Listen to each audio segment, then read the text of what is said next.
are back for another casual conversation with the classic, and today I am here with content creator, podcaster, YouTuber, a word I'm not very fond of, but he might like it, influencer. Oh boy. What's going on? How are you? What's going on? Thanks for having me on the show, dude. No, thanks for coming on, man. Long overdue. We've talked, we've met. We've just never had a proper conversation, though. So I was looking forward to doing this. I know it's been some time, some years, I would say. Years. Yeah, I do want to say first things first to kick things off. I do really appreciate you always repping the gear and stuff. I know I sent you guys like a gear package. Yeah. All of you guys are always repping it and stuff. And I would always pop anytime I'd like go through your Instagram story and watch a video. I'm like, yo, wrestling classic. So thank you very, very, very much. They're super comfortable. That's the thing too. Like, you know what I mean? It's not like a cheap kind of material. So I like it. Actually, the burgundy one you gave me, or maroon or whatever, that's the same color. But it's at the top of my drawer. I saw it this morning. I was like, I'm gonna wear that. Oh, sweet. Thanks, man. No, I appreciate it. I made that like a really strong point of mine to make sure they're comfortable. Because I don't know if you've ever like purchased a shirt from like online or something. Like I know, for example, www.shop.com. If you ever tried to put their shirts and you look so excited for the shirt and then you put it on, it's like cardboard. And you're like, yeah. Especially after you wash it. Like I think I bought I forgot what shirt I bought. It might have been like a DX shirt from the WWE shop. And then it was like fine.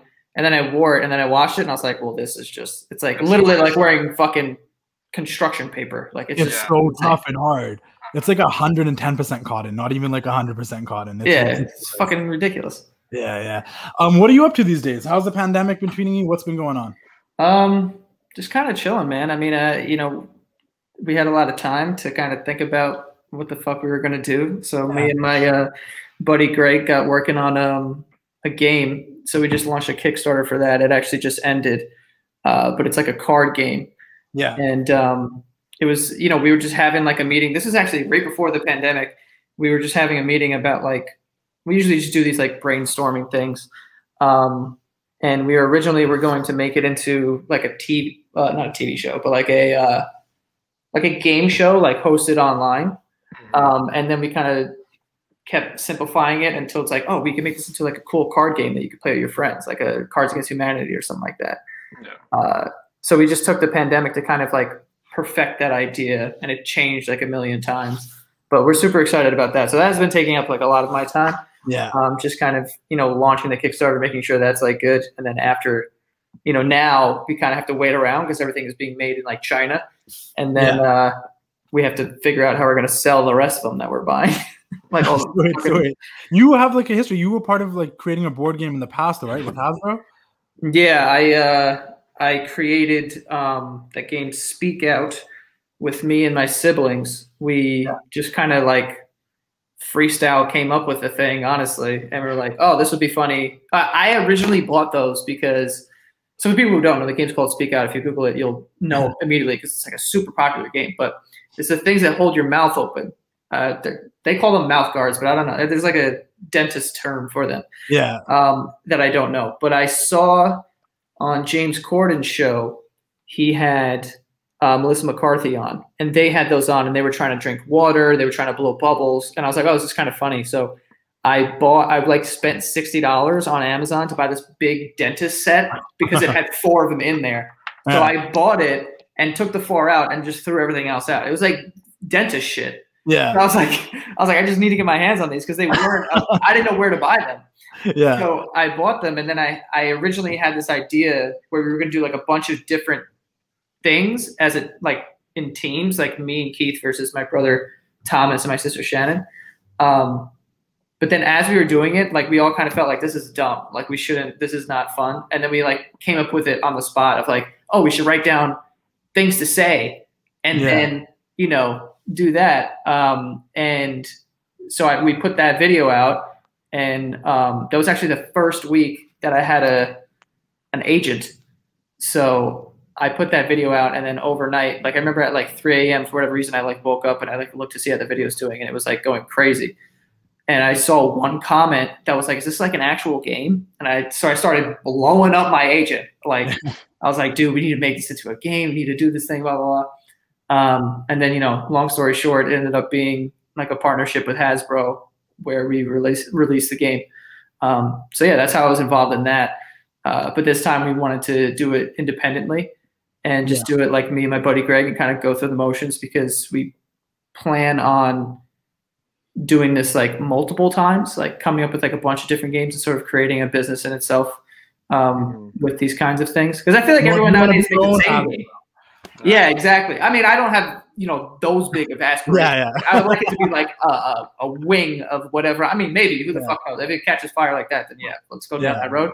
But definitely, you know, I feel like everyone took Cards Against Humanity and just kind of runs with it now. If anyone's tapped into the fucking card game world, it's all the same game. Like you get, you know, these fucking targeted ads on Instagram for these games, and they're all the same. It's like, here's a card that has like an incomplete sentence, or it's like, you know, whatever, and then everyone gets dealt these other cards and they have to match them, or like, you know what I'm saying? Like, it's the same concept. So it's over and over and over again.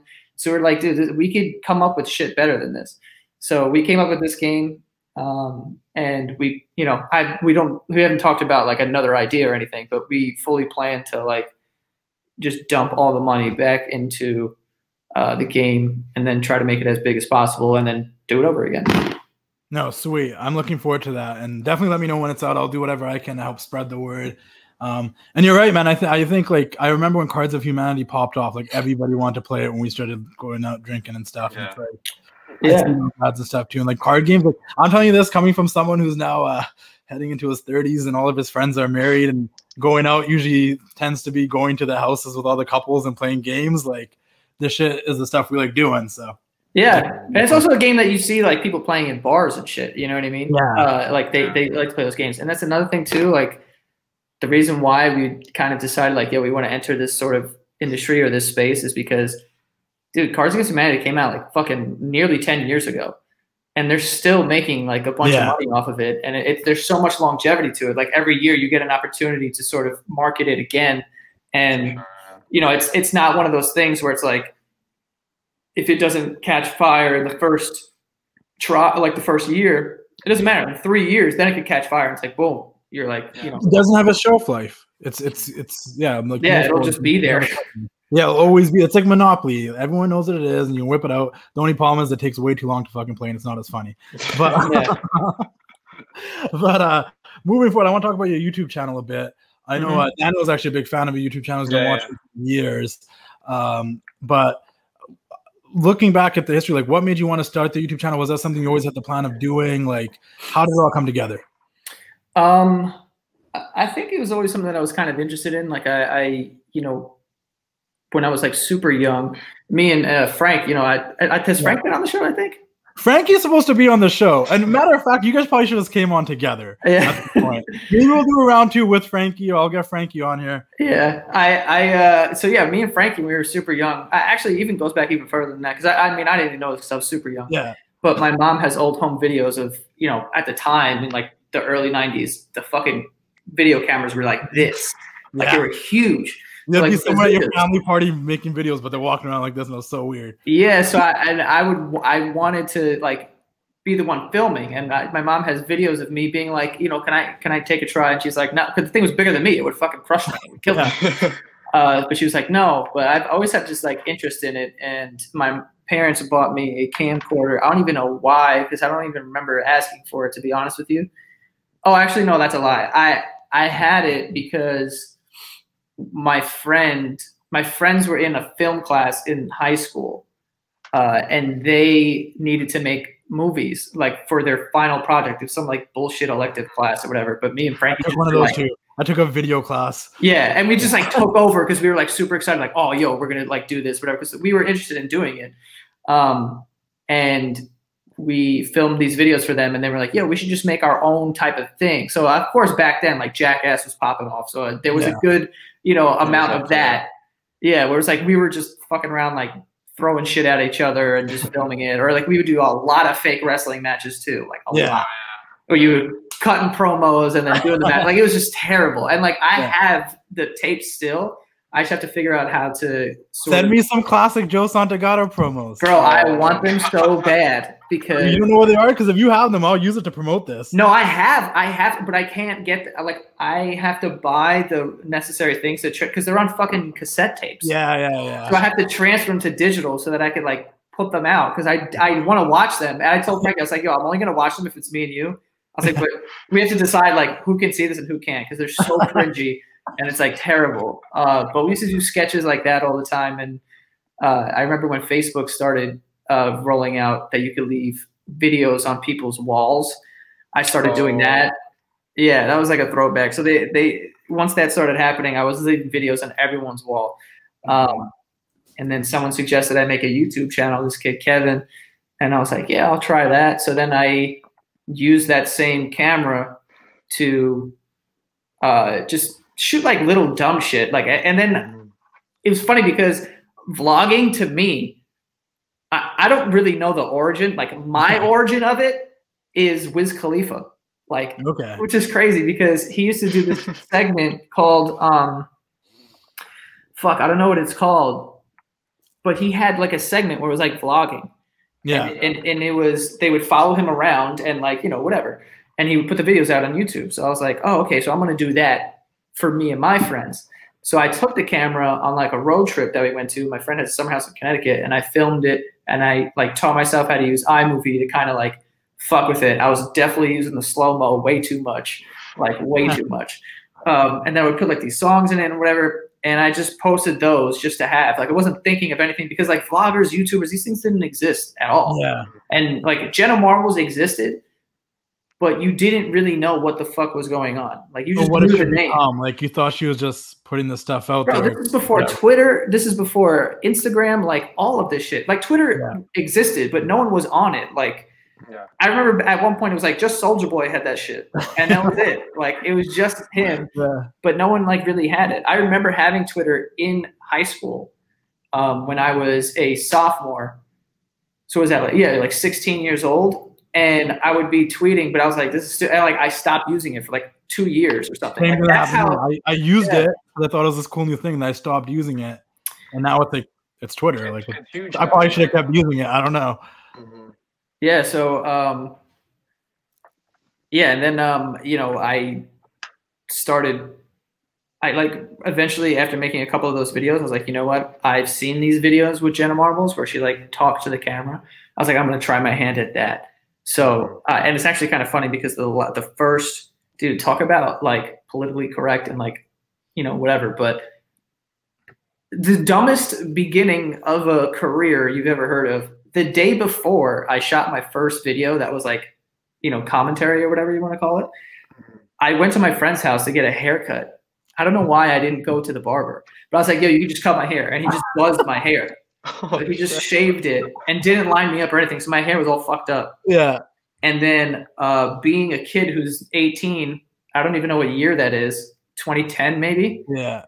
The first video I ever made was like about like sluts and like, you know, and it was so stupid. Like, you know what I'm saying? Like it was so dumb, but like there wasn't this wave of, I mean, I was also like just a young idiot. You know what I mean? Like, I feel like 18-year-olds nowadays are way more intelligent, have way more understanding of like people in the world than we did. They have to.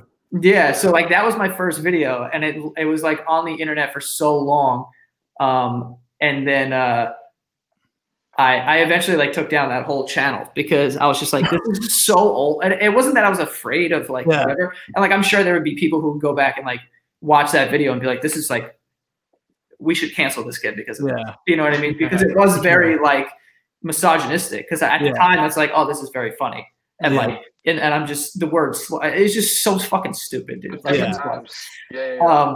but yeah, so I mean, you grow up and you learn like this is fucking dumb, and you just kind of get rid of that. But yeah, so that was when I started, and then I had another idea for a video, which was about like poking on Facebook. Remember, there was that option to poke people.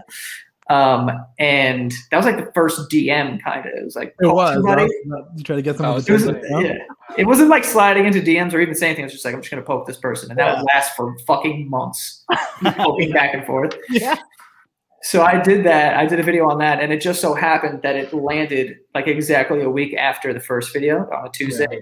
So I was like, oh, I'll keep this schedule. And at the time, I didn't know what like a YouTube was happening. Yeah, it didn't really exist. So I was just like, yo, I'm just gonna do this. And then I remember the next week I enrolled in Google AdSense, and I was like, damn, I can make money from doing this now.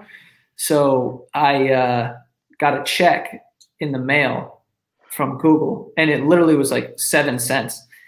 And I remember just being like, this isn't a lot of money, obviously, but this is fucking dope. And I wish I still had that shit, because it was like, oh man, this is the beginning of like making money from this. And I was just like, I was floored. I was so elated. I was like, oh my God, this is amazing. I'm making money from doing this. And then literally like 4 days later, my entire account got shut down. And I was like, and they were like, you can't make money ever again on this channel. And I was like, bro, I was tired. Why? I don't know. Because back then they had this thing, to my knowledge, this is what I was told. And another funny thing too, is just to show you how fucking like oblivious I was.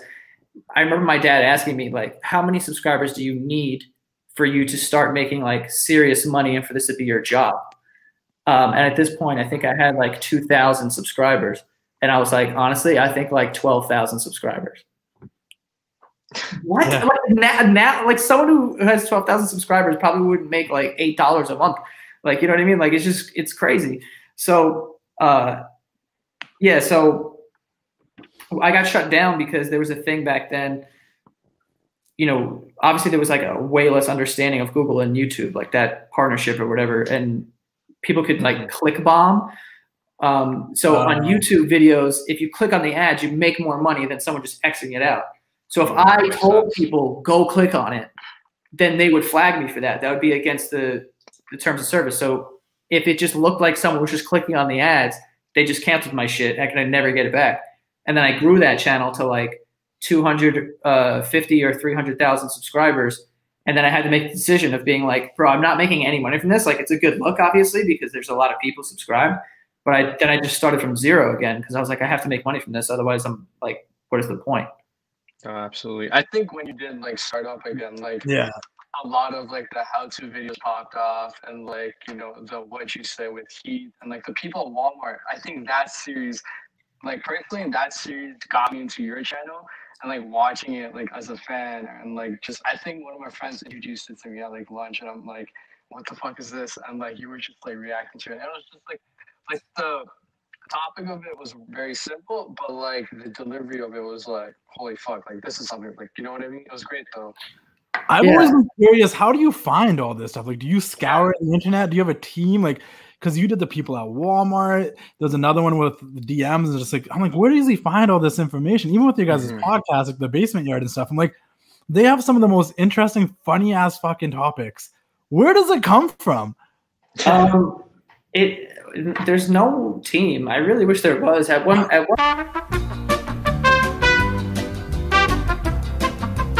there was at one point a time where I was like, I'm gonna sign up for this random shit where it's like it will just send me these topics like every day, like trending topics or something, because it's hard to come up with like shit all the time. Yeah. But then I can't sit there and just scroll through and just like whatever. Most of the things that we talk about, I would say like 90% of them just come out of nowhere while we're doing the show. There's a lot of times too where we'll come up with ideas and then we'll be like, all right, we'll talk about this and then this. We usually just do 2 topics. Yeah. We say like, okay, the front of the show is going to be about Lola Bunny, right? And then the second half of the show is going to be about like if Frankie had some experience where he's like, yo, I went to the doctor and like it was like weird or whatever. Like he'll tell me beforehand. I was like, all right, cool, we'll do that in the second half. But I don't really know what he's talking about yet. Yeah. And those are like, that's the conversation. And then we turn the cameras on. So everything that fills in between is just kind of like off the cuff and, you know, we just kind of make it up on the spot.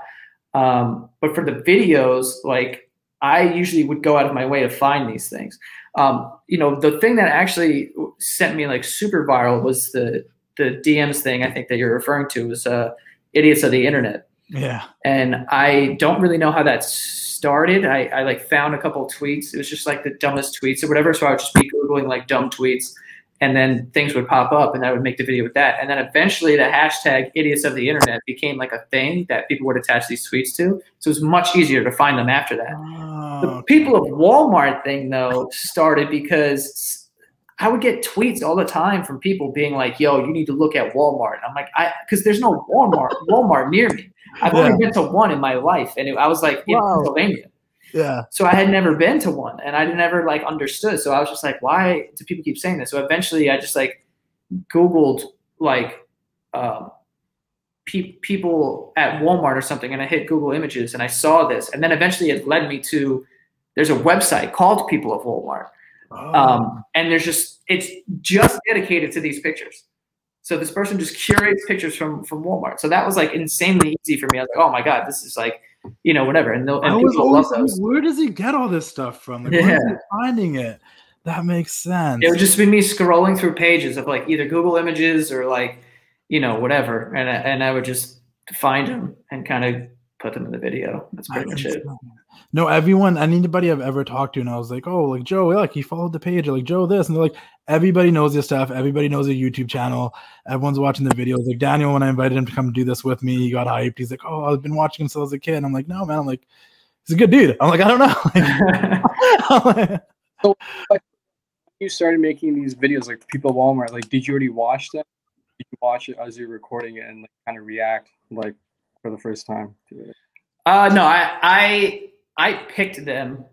So I see, like the podcast is completely off the top of my head. The videos that I was doing were, I would write some jokes because I would know ahead of time, like what these things are or whatever. And I think it may have come across that like, this is the first time I'm seeing them, but like, it's whatever. But I would see the images and I would go through and I would pick out the ones that I wanted to use. And then maybe I would write like a joke to it, just so I have a starting point for when I'm shooting the video. And then I would just kind of riff with myself and like make a bunch of jokes at the fucking camera and then pick out the best ones. And then that would be like the video. So it was more written than a podcast would be, because a podcast is literally just, there's nothing written ever. Yeah. But the videos were like, I would write a joke or two. And like I would see the picture, and whatever came to mind immediately, that's what I would write down. So if I had 3 jokes for one picture, like immediately when I saw it, I'd be like, all right, and I would just write that. But I feel like I just knew which pictures would resonate with people, which ones were like the most ridiculous. So whenever I looked at one, I was like, okay, cool, I'll use this one. And then whatever came to mind, I would write down. And then, maybe like half of the jokes that I would make about this particular picture would just be like, as I'm doing it. Do you find yourself more geared towards the podcast now than the YouTube channel, or how's that right now? Yeah, I stopped making videos like consistently. Like I've stopped making the videos like twice now, I think. But I did it for a very long time. I think I did maybe 6 or 7 years of making videos like every single Tuesday. And it just felt repetitive to me after a while. Like I was like, I know that people enjoy this. I know that people really like it, but it just feels like it doesn't feel funny to me anymore. Cause it's like, I am doing the jokes and I'm doing like whatever. And it just feels like, oh man, how many fucking idiots on the internet or People of Walmart do I have to make? You know what I mean? It's kind of like, like The Office, like great show, but it's like, yo, are they going to make 40 fucking seasons of this show? Like it's still going to be as funny. So I was just kind of like, it just felt like it was time to stop doing it. And then I was more so focused on the podcast, and I do enjoy the podcast a lot more because it's more challenging for me in a way, because you just have to be funny off the cuff, and I feel like I'm sharpening a skill in a way when I'm doing it. And it's like longer, and you can have all different types of conversations. So I kind of enjoy that instead of just being, known as the guy who would just kind of just shit on people, or just like, obviously just making jokes and just being funny. But, I just felt like I wanted a break from that. And at this point, I feel like I've kind of moved on from that portion of whatever I was doing. I do think that kind of blends in a way to the shit that I'm doing now, but also like we'll be doing in the future. just because that is kind of like my style of comedy in a way.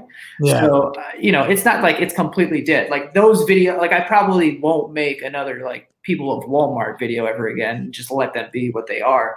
But I think that type of commentary or whatever will eventually, inevitably kind of appear. With something, a different angle, but it'll come back in a way. Is it a situation of like, when it stopped becoming enjoyable and fun for you and kind of became like work and you felt like you had to do it, you kind of didn't feel like doing it no more? So I feel like that happens with a lot of creative people. When something they enjoy doing starts becoming like, everything's work. Don't get me wrong. Everything is work, but you have to enjoy doing the work. But when it becomes work that you don't seem like you enjoy doing no more, like, was that kind of what it felt like?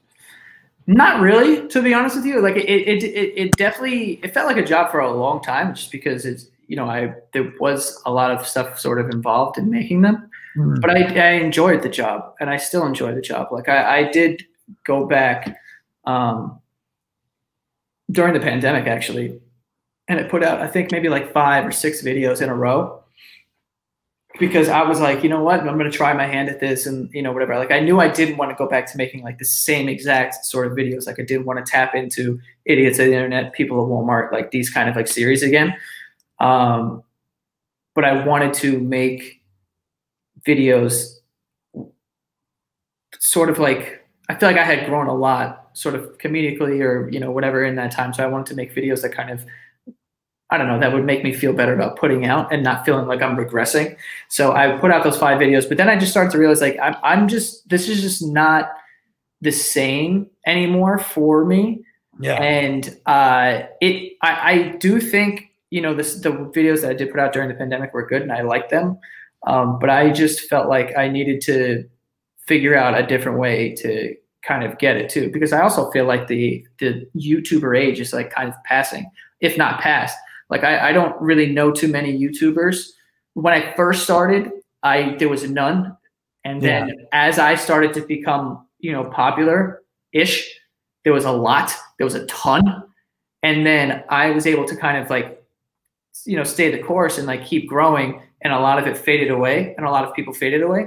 And then I kind of stopped when I was at a peak. Like I was doing like 1 million views on every single video, but I just didn't really feel like, doing it anymore, nor did I feel like I could continue to be good at it because of that. Like if I just like feel like if I'm not really enjoying this, or I feel like it's not the right thing to do, eventually that's going to reflect in the videos and they're going to suck.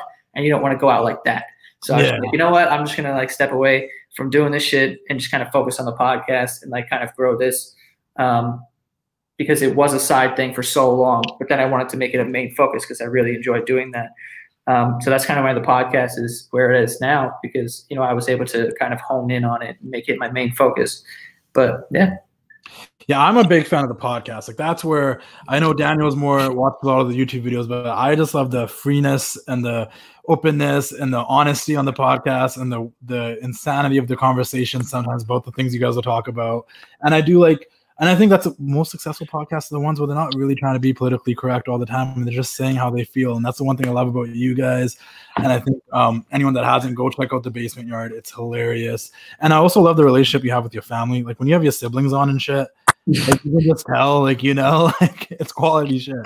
Yeah, it's mayhem with them, And yeah, that's why I like the podcast too. It's because it is very like free flowing. But I also understand like for me, it's hard to. I don't listen to podcasts. I don't consume content in that way, and I've never watched like YouTubers either. You know what I mean? Even the ones that I've liked. Like I know like when I was first making videos, like I really enjoyed Jimmy Tatro a lot. He had like really good sketches, and I was a big fan of his. But even his, I didn't really keep up on. Or like Jenna Marbles, she didn't really. I wasn't her demographic, I don't think, but I just respected that she had such a large following.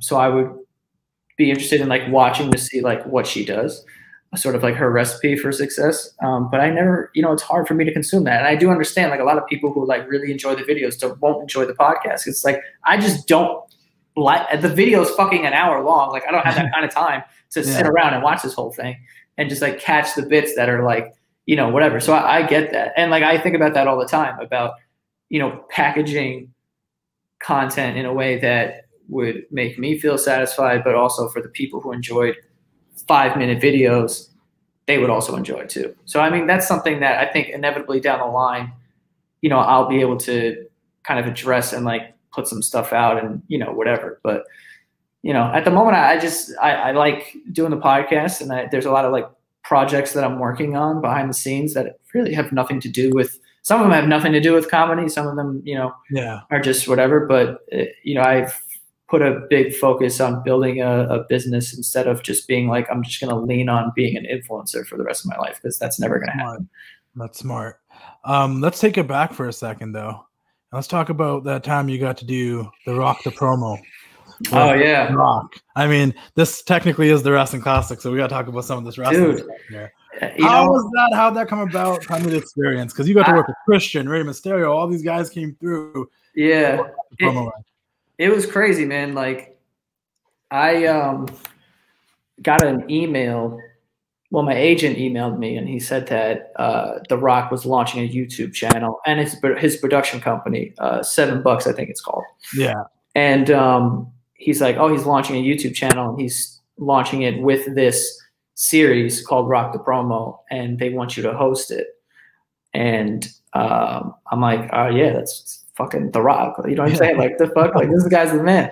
Yeah. So I was like, yeah, like, you know, what's the details, whatever. And it was shooting in California for like 4 weeks or something. And I was like, I'm not doing that. And like, the pay, forget about the pay. But like, the pay wasn't enough for me to be like, I'm going to put everything on hold, or like, you know, whatever, and just like live in California for 4 weeks.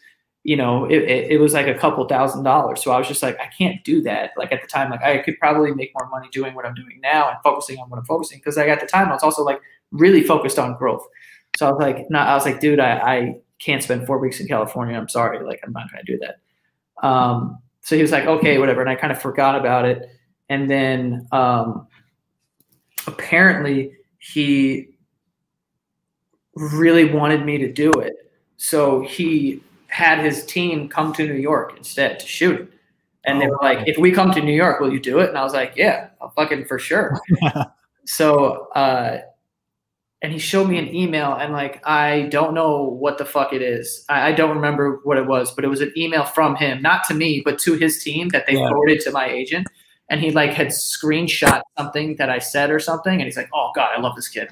And then they brought the team to New York, and I was like, oh my fuck. I was like, now if I say no, I'm a fucking asshole. Yeah. So I ended up doing it. And dude, his team was fucking awesome. They were some of the coolest people. And also he is the real deal. Like, I have met a lot of people that are way less famous than this guy that are fucking pieces of shit. Yeah. And they take themselves so seriously, and they're just like the worst. But this guy, literally, if some random assistant texts him at 3 a.m., he answers immediately. Like, there's no hierarchy. It's like he's on top of his shit, and he does everything from his phone, and he works his ass off. Like, you know, so I do the Rock the Promo thing, and it was fun because I was able to kind of like make fun of like certain superstars, like Cody Rhodes. I was like giving him a hard time because how he was dressing. He was wearing like a fucking suit. I was like, all right. I was like saying like he just got back from his prom or something. So it was like kind of fun to be able to do that. But I hadn't met DJ at all. And then they told us that the finale was either going to film in Hawaii or Vegas. And I was like, please, Vegas. But it ended up being Vegas. So I flew there, and on the way there, I was on the plane. I mean, it's like 5.5 hours. So I was like, you know what? I'm going to kill the time by writing a sketch for me and him. Yeah. Just like I was passing time.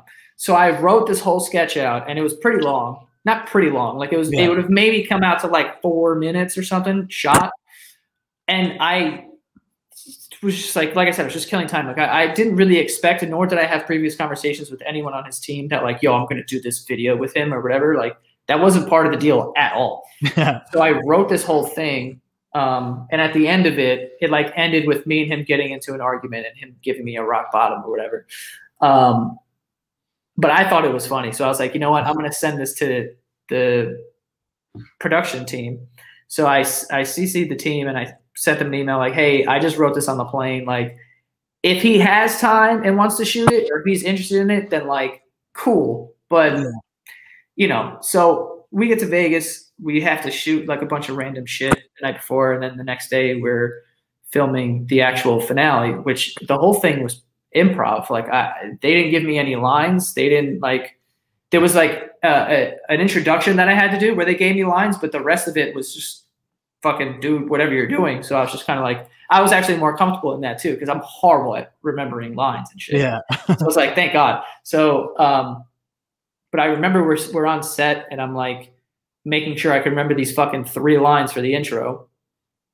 And then he walks in and everyone's just like, oh, because there's like people who are competing in this thing as well. Yeah. So they're like, oh my God, like, you know, whatever, blah, blah, blah. And he has fucking a bunch of people around him, all this shit. And I just kind of like stayed back and I was like standing in the ring that we ended up shooting in. And I remember he gets in the ring and he walks up to me and I was like, the first thing I said to him, I was like, dude, you're a lot smaller in person. He's not, by the way. Yeah. He's fucking huge. Yeah. So that like set the tone of like, you know, what our relationship was going to be like. And he was super cool, man. He immediately started laughing and we were just fucking around the entire time. Like, he was shitting on me and I was making fun of him. And like I remember I told him too, I was like, I forgot what I said. I was like, where's Kevin Hart? Are you guys like dating now? I see you guys on social media all the time, like flirting with each other. And he was just like laughing or whatever. One of the guys who actually was working on the set, who I had never met before, they just like hired him in Vegas. He was like a light guy. And he's like, how long have you guys known each other? And I was like, I just fucking met this guy for the first time. I've never talked to him.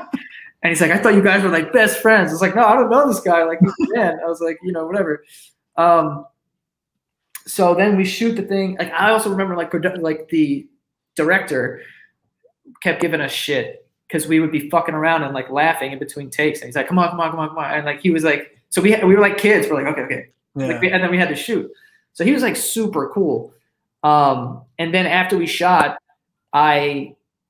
his production manager comes over to me and he's like, listen, we can't shoot the thing you sent us. And at this point, like, I just forgot about basically befriended The Rock, like in person, and we're boys now. Yeah. And like, we're shitting. I was like, fuck. I was like, dude, I don't even remember that I did that. I was like, fuck this thing. I don't even fucking care. And he's like, yeah, we can't do it. He's like, but he'll do like an improv scene from it, like a part of it, if you want. We'll turn the cameras on, 1 take, and that's it, and we'll get out of here. And I was like, yeah. I was like, fuck it. Like, let's do it. So, or he told me that, actually. He told me that. He's like, I can't do it. He's like, it was funny, but like, he's like, I just don't have the time. Because he flew from Hawaii. He was shooting Jumanji 1 or 2. I don't even fucking know. Probably 1. And then he was doing this, and then he had to host Mr. Olympia, then getting on a plane back to Hawaii to film again. Like, it was just insane. So he's like, I can't do it, but I get it. I was like, dude, I don't even fucking care. Like, whatever. Yeah. I was like, let's shoot this thing though. So I tell him, and this part wasn't on the script at all. The only part that was in this thing that wasn't improv was that the end was going to be a rock bottom. Yeah. So I told him, I was like, all right, let's just do a scene where you tell me that I wasn't the first choice for this, and then we'll just argue. Yeah. We'll finish it with a rock bottom. And he's like, good. He's like, all right, cool. And I was like, all right. So then they were like, they just turned the cameras on. We didn't know what the first line was going to be. Like, that's how like improv the entire thing was. And the video still exists. I think it's on my channel. But if you watch it, like all of that, all of the lines, and even the timing of the rock bottom, like none of that was planned. Like, we just kind of started talking and like riffing or whatever. And then it went where it went. And it ended, and you know, did you just know how to take a rock bottom? You never even practiced the bump. Well, they cut it like was right this from the video days of having wrestling matches? Like, you just knew? Well, he didn't actually like give it to me on the ground. He just picked me up on his arm. Yeah. Oh, dude, I was ready to hit the fucking ground. I'll tell you what. I was gonna take a serious bump for that. I'm like, this guy was already taking bumps, not even in practice. But then he was just like, oh man, he's like, you know, blah blah blah, and yeah, he was just super fucking cool, man. Like, he was the man. There's nothing.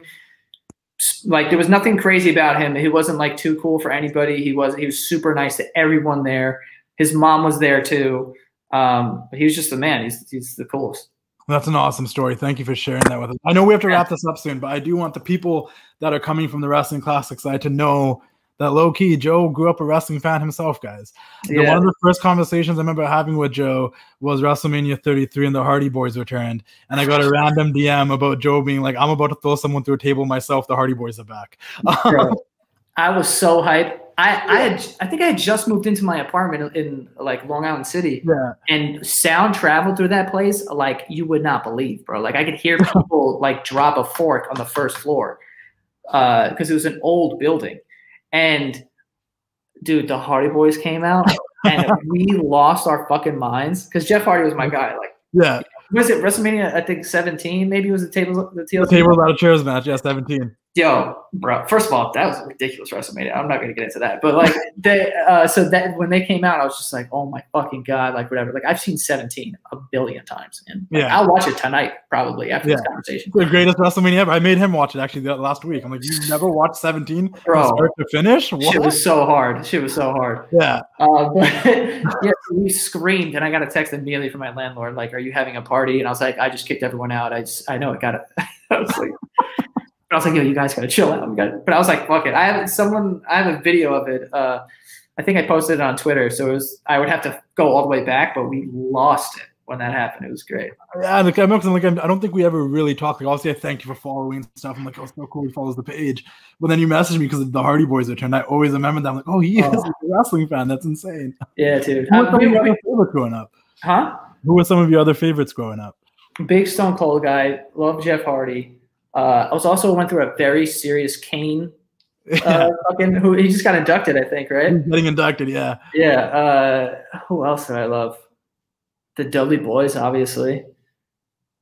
Hated Christian, dude. Hated him. And I, for some reason, like I liked Edge. I hated Christian. And then I know now because like Frankie, like this was like a couple years ago where I was just like, I fucking hate Chris. And he's like, yo, you're crazy. Like he was like defending him. And he's like, yo, you're crazy. Like, blah, blah, blah. But I haven't watched it in a while. But usually like growing up, I would say probably the last 2 years is the only years that this hasn't happened. But like every year after that, like I probably stopped watching wrestling when I was like maybe 12. Yeah. And then, but every single year we would always like get together for the Royal Rumble and WrestleMania and watch those. That's most people like that too. My friends. It's like being like, it's like being like kind of religious and you're like, I'll show up on Palm Sunday and fucking, like it's kind of like one of those things. So that's like, but I haven't watched it in a while, but I remember when they told me they dragged you to a SummerSlam or something. Like, oh, we got Joe to come too. Bro, and that's another thing. So dragged me. Yeah. And then we get there and I'm like, this is fucking awesome. Like I never realized how actually I went to SummerSlam. Yeah. I think the first thing I went to was NXT. An NXT thing, which it wasn't even like, anything crazy. There wasn't like some crazy shit going on.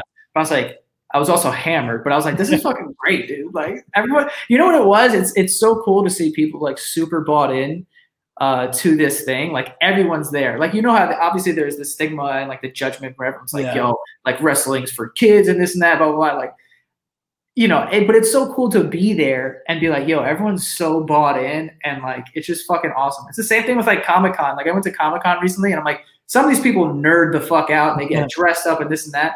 But I was like, this place would suck if it wasn't for them. Yeah. Like Comic-Con would be terrible if these people weren't bought in the way that they are. So it makes it so enjoyable. It's a community that gets to come together and they're all on the same wavelength. So it's like hard not to get into it. Like, I was fucking hyped, dude. I don't even know what I'm fucking cheering at. I don't know anyone in NXT. I was fucking psyched. No, man. Well, definitely next time I come out to New York, if there's a wrestling show, that's most likely why I'd come out there. We definitely need to go together. We'll get the whole crew. I'm not going to say no to anything. Post-COVID, I said I'm not saying no to anything. Post-COVID, fucking 100%. And all of you guys are so cool, from Frankie to Danny to Nick to like all you guys. You guys have been super cool every time I popped around and stuff. So I really do appreciate it. Daniel, do you have any last question you want to ask Joe before we wrap this up? Yeah. So, like, me and him was like argue back and forth. I made him like watch like 2009, right? And he's like, I never understood like the hype of Jeff Hardy. So I want to tell him. Man's calling me out. You said you didn't understand the hype of Jeff Hardy. I wasn't a Jeff Hardy fan. Bro, Jeff Hardy was the fucking man. I know. I couldn't even tell you why. Like, it probably was just because, like, yo, you know what really set it off? What was that? Was I believe this to be true. He fought Kurt Angle in a cage match, but the ones where you just have to climb up and down. Get over that. And he got to the top and was like, I'm going to fucking swanton bomb off this thing instead. And then he missed. And then and Kurt Angle moved out of the way and he lost. I think he ended up losing, I'm pretty sure. Yeah. But I was like, yo, that is the fucking coolest fucking thing in the world. Like, dude, I'd be jumping off of I had bunk beds when I was younger, and I'd be doing swanton bombs with Keith. It's a miracle that my neck isn't broken. Yeah. From doing all that. Because he's the fucking man. You actually broke bones trying to play wrestle with my cul-de-sac friends when I was Did you? To the point where now I'm like, yo, everyone's like, what? Didn't you ever want to be a wrestler? I'm like, no, I broke so many bones as a kid. The last thing I actually want to be is a professional wrestler. I can't do it. I'm not athletic enough. F that. Fuck it's too much. Jeff Hardy was probably the reason why I whenever I was fake wrestling, I would rock bottoms and fucking swanton bombs were my shit. That's dangerous. But I was like the trampolines and shit. I can't tell how many times I got hurt on a trampoline, so many times. Yeah. Oh god. I need to have you on again. Maybe I'll have you and Frankie on and we can talk more about wrestling stuff that time around. For sure. This was a pleasure, man. Well, I definitely really do appreciate it. Thanks for coming on. It means the world. Where can people find you? Where's everyone looking now? At Joe Santagato or at the Basement Yard for the podcast shit. You pretty much type that into anything and it'll pop up. Yeah. Guys, check it out. Check out the Basement Yard, man. I am a podcast listener. It's outside of my wrestling podcast, it's probably one of the only few ones outside of wrestling that I do listen to because it's fucking hilarious. And I think everyone should check it out. Other than that, guys, keep doing the thing. I hope you guys enjoyed this show, and we'll see you all next time. Ooh, yeah, dig it. It's time to say goodnight. We sincerely appreciate your patronage and hope we've succeeded in bringing you an enjoyable evening of entertainment. Please drive home carefully and come back again soon. Good night.